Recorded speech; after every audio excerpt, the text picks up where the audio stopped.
Akona Mzansi Gudimeni uDumisani kwaSithole. Ngiza kuwe namhlanje emntwana ekhaya ngifuna ukukutshela bona uFC nama statistics wama crime rates. Kuthi abantu bebe ini, abantu benzani, they committed crime. Kodwana there is something esingayinothi komntwana ekhaya. Kunotsotsi owebe emabhudwa ngamaningi esingamnotiki, and that is self doubt. Kunabantu abaningi abangafikiko la uzima funa bona bafike khona ngebanga lokuzidawutha. Umuntu aziqale bona ubuyaphi, ubuye emndenini onjani, athoma azinyaze. Umuntu athoma azikhuthe emntwana ekhaya, athi nakathola ithuba angakhona ukulencela ngebanga lokuthi uyazidawutha yena. Self doubt umntwana ekhaya is the biggest enemy.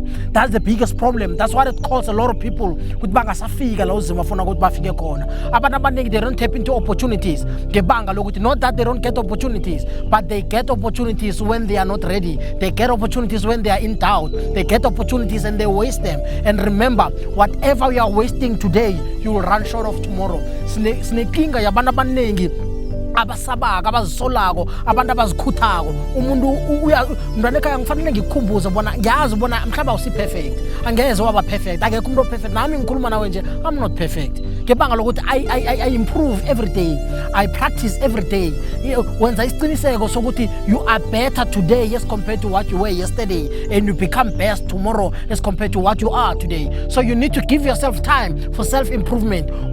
Improve emntwana ekhaya, practice emntwana ekhaya, ureheze emntwana ekhaya, ubhale emntwana ekhaya, upheke emntwana ekhaya, udlala ibhola na udlalako, uthunge na ungothungako. Do self improvement on a daily basis, because the better you become, the more confident you become. The more you're confident you become, the more value you attract. So ngifuna ukutshela mntwana ekhaya ukuthi sinekinga yabantu abaningi namhlanje ngebanga lokuthi umuntu uyazazi bona ufunana, umuntu uyazazi bona ufuna ukuyaphi ngempilo, but uyazidawutha. Umuntu uyasaba, umuntu uyazidawutha ukuthi mhlawumbe I'm not good enough. Remember, isikepe mntwana ekhaya simodiswa mamanzi angaphandle, simodiswa mamanzi angena ngaphakathi kwaso. That is why I sithi if there is no enemy within, the enemy outside has no power. The biggest problem with us, we allow the external forces bona zisilimaze, and when you start opening up to the external forces, you start to be doubtful. And the moment you start to be doubtful, uyafana nomuntu okhamba ne-terrorist ngaphakathi kwakhe, uyafana nomuntu okhamba ne-time bomb, because it will explode sooner than later. So sinekinga yabantu abaningi who don't get to their God-given destiny ngebanga lokuthi they are in doubt.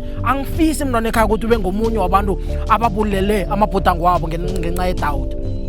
That is why ngithi you have the power to make you a better you. For as long as you can tell yourself, yes, I might not be where I want to be, but I'm giving myself time for me to develop myself, to take it one step at a time so that I can be better. Because the more you do it and the consistent you become, and then the more power lendo leyo uyinikeza, the more closer you get to your God-given destiny, and the more you elevate to an upper step. Ikinga yabantu abaningi ukuthi sifuna ukuphumelela kodwana asina sikhathi se self development, asina sikhathi siziphelela amandla. Ngifuna ukukutshela mntwana ekhaya ukuthi angeke wafuna abanye abantu bakholelwe kuwe wena ungakholeli kuwe.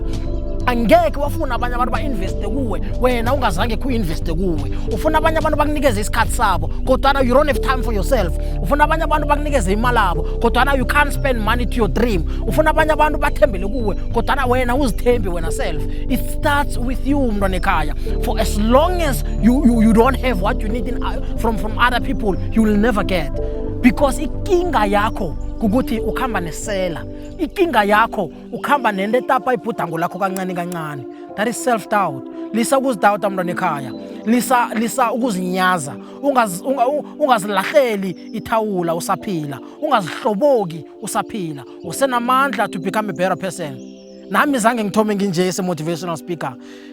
Nangithoma ukukhuluma kokuthoma ngahleka kwamntwana ekhaya. Namhlanje ubukelele season 3 awuhleki la ukhona ngebanga lokuthi I did not stop. I kept on doing, I kept on going, I kept on rising. So ke nawe it might start bad, but we don't judge you by the start, we judge you by how you get to the end result. So ziphushe mntwana ekhaya, do all it takes for you to get your God-given destiny. Zidime ubuthongo if you have to be, ungalali khulu mntwana ekhaya, bereka more than you can sleep. Usaza kulala emathuneni, banengi abantu abaleleko ababhalula kuvuka namhlanje. Usaza lala lisukuthanda ubuthongo ngoba ngeze wafika ebhudangweni lakho sathanda ubuthongo. There is no entrepreneur, someone who has succeeded in business othanda ubuthongo.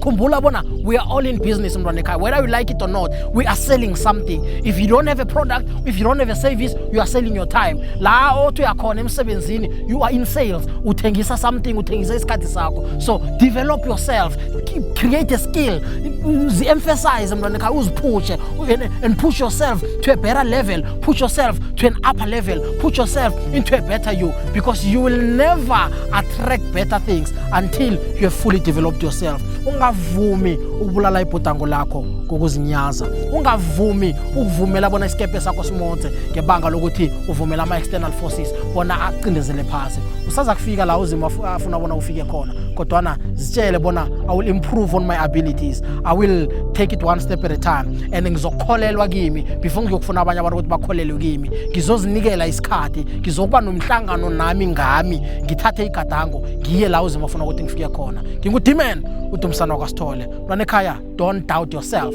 You can do it the best way it can be done. Zima inkosi.